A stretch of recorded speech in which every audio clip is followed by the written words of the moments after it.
नमस्कार बच्चों, हम वाल्मीकि रामायण बालकांड का प्रथम सर्ग पढ़ रहे हैं, जिसमें हमने अब तक 70 श्लोकों का अध्ययन कर लिया है। जिसमें हमने पढ़ा कि राम जो है, आखिरी की क्लास में हमने पढ़ा था कि श्री राम ने बाली का वध कर दिया है। सुग्रीव और वाली में युद्ध चल रहा था और सुग्रीव के आह्वान पर श्री राम ने बाली को अपने बाण से मार डाला और बाली की मृत्यु के साथ ही किष्किंधा का राजसिंहासन जो खाली हो गया था, उस पर श्री राम ने सुग्रीव को स्थापित कर दिया। ये हमने अब तक पढ़ा। अब देखिए आगे। स च सर्वान् सम्माननीय वानरान् वानर ऋषभः दिशः प्रस्थापयामास दिदृक्षु जनकात्मजाम्। वानर ऋषभ यानी कि वानरों में श्रेष्ठ उस सुग्रीव ने जनक आत्मजाम, जनक की पुत्री सीता को देखने अर्थात उसकी खोज करवाने की इच्छा वाला होकर किष्किंधा में विद्वान सभी वानरों को सर्वान वानरान समानीय दिशा प्रस्थापयाम, समान दिशाओं में, सभी दिशाओं में भेजा। राजा बनने के पश्चात सुग्रीव ने भी सीता को खोजने की इच्छा से किष्किंधा के सभी विद्वान वानरों को या बलवान या फिर सक्षम, जो ये कार्य करने में सक्षम थे, ऐसे वानरों को सभी दिशाओं में भेजा। सम तथा आ इन दोनों उपसर्गों से युक्त नी धातु से ल्याप प्रत्यय का प्रयोग करने पर समानीय रूप बनता है। और जनकस्य आत्मजा अर्थात जनक की पुत्री उस सीता, जो कि जिसको कि रावण उठाकर ले गया है, उसको खोजने के लिए उन्होंने सभी दिशाओं में वानरों को भेजा। फिर कहते हैं ततो गृधस्य वचनात् संपाते हनुमान बली शतयो जन विस्तीर्णम पुप्लुवे लवणार्णवम यानी खारे पानी का समुद्र, लवण यानी नमक, आर्णव यानी समुद्र। तब उसके बाद उन्होंने सभी दिशाओं में वानरों को भेजा। तब बलि हनुमान संपाते, अत्यधिक बलवान हनुमान ने संपाते यानी संपाति नाम के एक गृधस्य यानी गिद्ध के द्वारा कहे जाने के बाद में गिद्ध के वचनों को सुनकर उसकी पालना करते हुए 100 योजन विस्तीर्णम 100 योजन तक फैले हुए लवणार्णव यानी खारे पानी के समुद्र को पुप्लुवे यानी कि पार कर लिया। हनुमान ने, जैसा कि हम जानते हैं, श्री हनुमान ने सीता की खोज के लिए समुद्र को पार कर लिया था। एक ही छलांग में वे वहाँ लंका पहुँच गए थे। तो यहाँ पर उसी का वर्णन किया। संपाति इकारांत पुल्लिंग शब्द की षष्ठी विभक्ति एकवचन की विवक्षा में संपाते रूप बना है और यह गिद्ध जाति का एक पक्षी था। गिद्धों के विषय में यह सामान्य धारणा प्रसिद्ध है कि वे 100 योजन तक देख सकते हैं। तो ऐसा ध्यान लगाकर किसी चीज़ को देखना भी साधारण कहावत के रूप में गिद्ध दृष्टि से देखना कहा जाता है। और इसी ने आकाश में उड़ते उड़ते सीता को लंका में देखा होगा और इसी की सूचना हनुमान जी के लिए दी उसने। और शास्त्र परंपरा में संपाति जटायु के बड़ा भाई था और इन दोनों भाइयों के पिता गरुड़ नामक पक्षीराज है, जो कि भगवान विष्णु के वाहन हैं। तो इस संपाति के कहने पर हनुमान ने सीता को ढूंढने के लिए एक ही छलांग में समुद्र को पार करके लंका में पहुंच गया। फिर कहते हैं तत्र लंकाम समासाध्य पुरीम रावण पालिताम ददर्श सीता ध्यायन्तीम अशोक वनिकाम गताम। वहाँ पर तत्र वहाँ रावण पालिताम यानी कि रावण के द्वारा पालन पोषण की जाती हुई लंका नाम की नगरी में समासाद भली प्रकार से पहुंचकर अशोक वन जो कि एक उद्यान था, वहाँ पर लाई गई सीता को ध्यायन्तीम श्री राम का ध्यान में डूबी हुई सीता को उन्होंने देखा। वहाँ पर रावण के द्वारा पालित लंकापुरी में समासाध्य वन अशोक वाटिका में रखी हुई और राम का ध्यान करती हुई सीता को उन्होंने देखा, हनुमान ने देखा। नारद मुनि कहते हैं कि 400 कोस के विस्तार में फैले हुए उस विशाल सागर को पार करके हनुमान उस पार पहुँचे तो सर्वप्रथम तो चारों तरफ घूम फिरकर उन्होंने लंका नाम की उस नगरी को देखा, जिसका पालन पोषण राक्षसों के राजा रावण के द्वारा किया जा रहा था। नगरी को देखने के बाद श्री हनुमान लंकाधिपति रावण के राजमहलों में गए ताकि वह देख सके कि सीता वहाँ पर तो नहीं है। राजमहलों में भी विशेष रूप से अंतःपुर का निरीक्षण किया, क्योंकि महिलाओं का निवास इसी भाग में होता है। अंतःपुर के बाहर एक अशोक वाटिका नाम का बगीचा विद्यमान था और इसी उद्यान में उस वृक्ष के नीचे बैठी हुई सीता हनुमान जी को दिखाई पड़ी, जो अनन्य भाव से श्री राम का ध्यान करने में डूबी हुई थी और उदास मन से विचार कर रही थी। ऐसी सीता को उन्होंने देखा।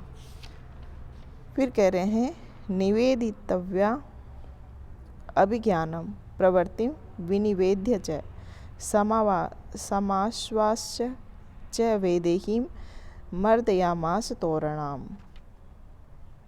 कि अभिज्ञान यानी कि पहचान की वस्तु, निवेदित्या निवेदन करके अर्थात समर्पित करके, अभिज्ञान की वस्तु को समर्पित करके, निवेदित्वा अभिज्ञानम यानी कि पहचान की वस्तु को समर्पित करके, प्रवृत्ति विनिवेद्य च श्री राम अर्थात श्री प्रवृत्ति यानी कि जो हुआ है, यानी कि श्री राम और सुग्रीव की मित्रता की उस समाचार को विनिवेद्य विस्तार से बताकर जनक की पुत्री सीता को आश्वस्त किया। समाश्वास्य बहुत अच्छी तरह से आश्वासन देकर तोरणम मर्यादमास अशोक वाटिका के मुख्य द्वार को तोड़ डाला। श्री हनुमान ने सीता को सारी बात बताई कि कैसे सुग्रीव से उनकी मित्रता हुई और कैसे सुग्रीव ने उन्हें सीता को खोजने के लिए यहाँ भेजा और श्री राम की पहचान भी उन्होंने सीता को दिखाई। और यह सब करके आश्वस्त करके उन्होंने अशोक वाटिका के द्वार को तोड़ दिया ताकि वह रावण को बता सके कि राम का दूत लंका में प्रवेश कर चुका है।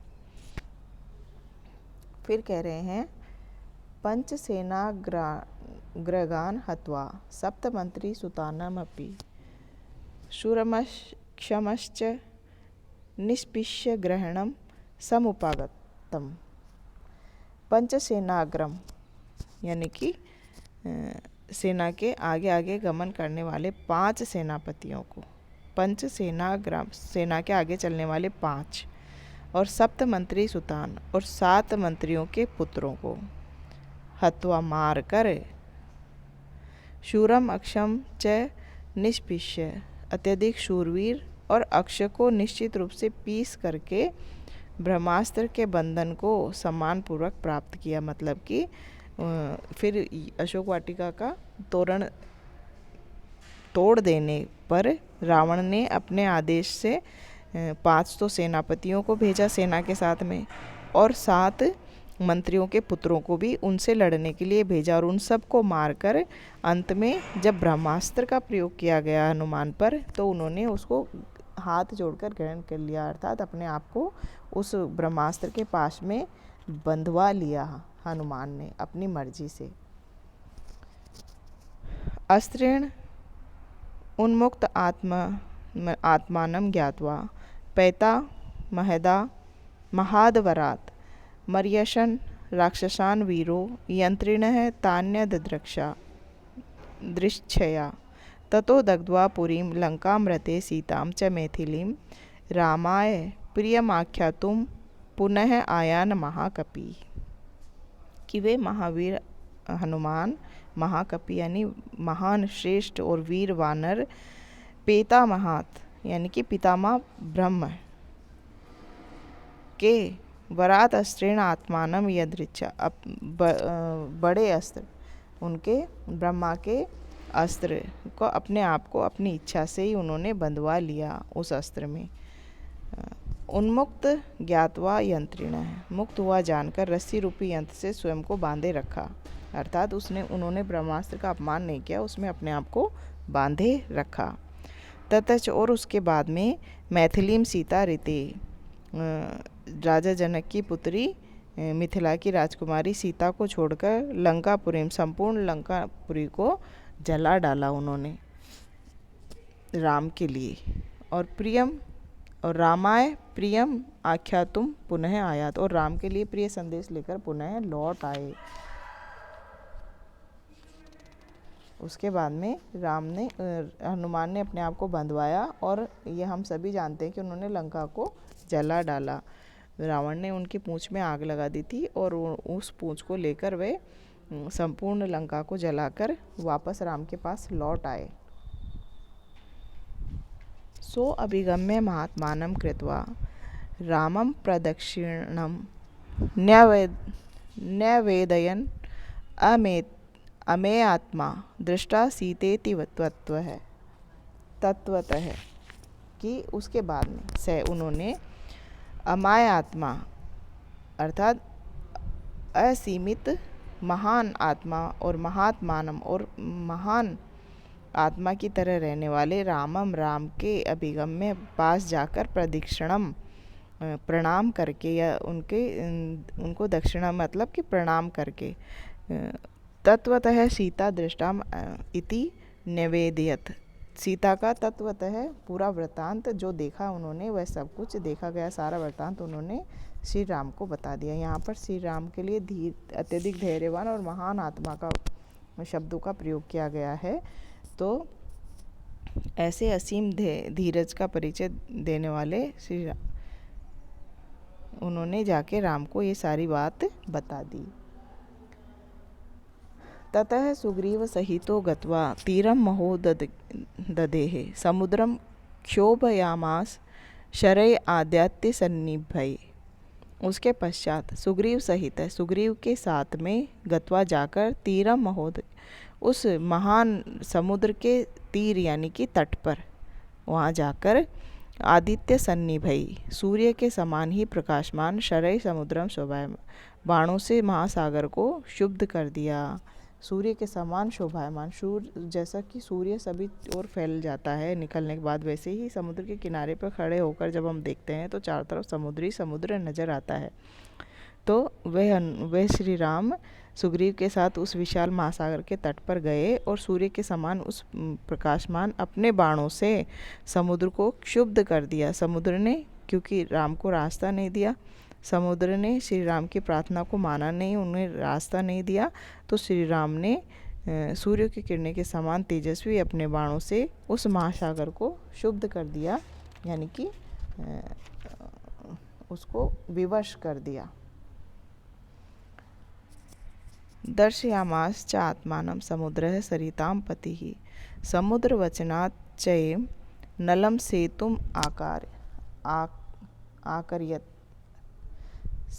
अकार्यत, कि सरिताम पति यानी कि सारी नदियाँ जाके समुद्र में मिल जाती है, इसलिए उसको सरिताम पति कहते हैं।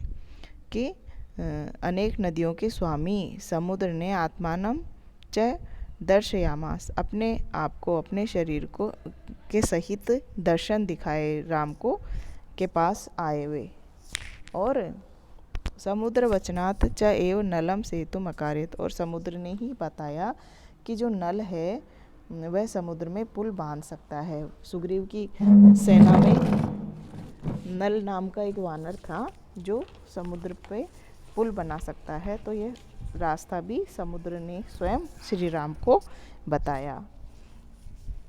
तेन गत्वा पुरीम लंकाम हत्वा रावणम आहवे रामय सीताम अनुप्राप्य पराम वेड़ाम उपागतम। उसके पश्चात लंकापुरी में जाकर नल के द्वारा बनाए गए उस पुल से लंका नगरी में जाकर आहवे युद्ध में रावणम हत्वा, रावण को मारकर, और पराम सीताम लक्ष्मी के समान श्रेष्ठ सीता को, अपनी पत्नी को अनुप्राप्य प्राप्त करके व्रीडाम उपागतम लज्जा का अनुभव किया। लज्जा का अनुभव इसलिए किया कि वे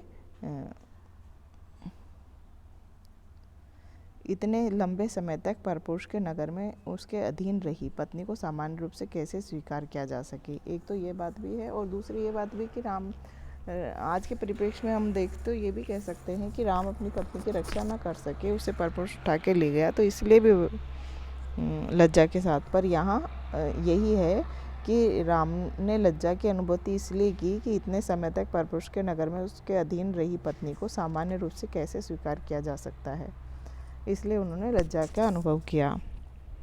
ताम उवाच ततो रामः पुरुषं जनसंसदि अमृष्यमाणा सा सीता विवेश ज्वलनम सती। उसके बाद में जनता की संसद में उन सीता को श्री राम ने कठोर वचन कहे। श्री राम ने कठोर वचन कहे क्योंकि सीता जी चरित्र से सती सावित्री थी, एक निष्ठ भाव से अपने पतिव्रत धर्म का पालन कर रही थी, अतः उन्होंने श्री राम के कठोर वचनों को सहन कर लिया। और सा सती सीता अमृष्यमाणः ज्वलनम विशेष, और वह सती सीता कठोर वचनों को सुनकर सहन करके जलती हुई अग्नि में प्रवेश कर गई। अपने सतीत्व को सिद्ध करने के लिए सभी लोगों के सामने जलती आग में प्रवेश कर गई। सीता ने अपने सतीत्व का प्रमाण देने के लिए अग्नि में प्रवेश किया। ततो अग्निवचनात् सीतां ज्ञात्वा विगत कल्मषां कर्मणा तेन महता त्रैलोक्य सचराचरं सदेवर्षि गणं तुष्टं राघवस्य महात्मनः बभौ रामः संप्रहष्टः पूजितः सर्वदेवतैः। उसके पश्चात अग्निवचनात् सीतां विगलत कल्पशाम ज्ञात्वा महात्मनः, उसके पश्चात अग्नि देवता के द्वारा कहे गए वचनों से, अग्निवचनात् यानी अग्नि के वचनों को स्वीकार करके और सीता को समस्त प्रकार की मलिनताओं से सर्वथा रहित जानकर महात्मा की तरह रहने वाले श्री राम के द्वारा सीता को ससम्मान महता कर्मणा सदेवर्षि गणम सचराचरम त्रैलोक्य तुष्टम, यानी कि महान कर्म के कारण देवर्षियों के समूह के साथ साथ समस्त प्रकार के जड़ और चेतन तत्व तथा पृथ्वी, आकाश, स्वर्ग, इन तीनों लोकों में रहने वाले प्राणी संतुष्ट हुए। उस अग्नि परीक्षा से ये सभी संतुष्ट हुए और समस्त देवताओं के द्वारा पूजित होकर श्री राम भी बहुत हर्षित और प्रसन्न हुए। सीता का सभी ने सम्मान किया, सभी देवताओं के द्वारा पूजित हुई और इस प्रकार से पूजित सीता को प्राप्त करके राम भी हर्षित और प्रसन्न हो गए। फिर कह रहे हैं अभिषिच्य च लंकायाम राक्षसेन्द्र विभीषणम कृतकृत्य तदा रामो विज्वरः प्रमुमोदः है, कि उसके बाद राक्षसेन्द्र विभीषणम, राक्षसों में सर्वश्रेष्ठ विभीषण को लंकायाम अभिषिच्य, लंका की राजगद्दी पर बिठाकर, अभिषिच्य यानी उसका अभिषेक करके अर्थात उसका तिलक करके, कृतकृत्य विज्वर है, अपने करणीय कार्यों को संपूर्ण करने के बाद में, विज्वर यानी कि ज्वर से मुक्त होकर, संताप से मुक्त होकर श्री राम प्रमुमोद है, प्रसन्न हुए। उसके बाद में वे सारा काम करके श्री राम प्रसन्न हुए। क्या क्या किया उन्होंने कि राक्षसों के राजा उन्होंने विभीषण को बनाया, जो कि रावण का छोटा भाई था। उसको उस राजगद्दी पे बिठाकर और संपूर्ण कार्यों को संपादित करके राम भी जिस प्रकार ज्वर से मुक्त हो जाते हैं, परेशानियों से मुक्त वैसे ही वह श्री राम भी अपनी सभी परेशानियों से मुक्त हो गए। सीता उन्हें मिल गई, उनके 14 वर्ष भी पूरे हो गए, तो यह सब कार्य करके वे मुक्त हो गए, प्रसन्न हो गए। तो यहाँ तक हमने पढ़ा बच्चों। इसके आगे हम आगे की कक्षा में पढ़ेंगे।